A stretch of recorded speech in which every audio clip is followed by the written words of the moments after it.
Обновленную мастерскую для изучения информационных технологий презентовали в Амгинском лицее. В мастерской ребята смогут углубленно обучаться 3D-технологиям, лазерной резки и гравировки.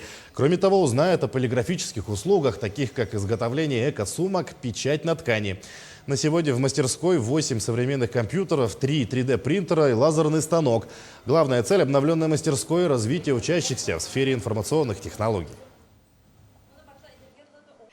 Цель такой мастерской, переоборудованной новой мастерской, обучить детей не только там цифровым технологиям, но и в школе вести школьный инкубатор. Потому что одно дело обучать на уроке, проходить теорию, да, другое дело это когда ребенок сам своими руками создает что-то новое для себя или других. Поэтому дальнейшей целью, чтобы в школе у нас был еще бизнес-инкубатор, мы переоборудовали нашу мастерскую, сделали ее открытие.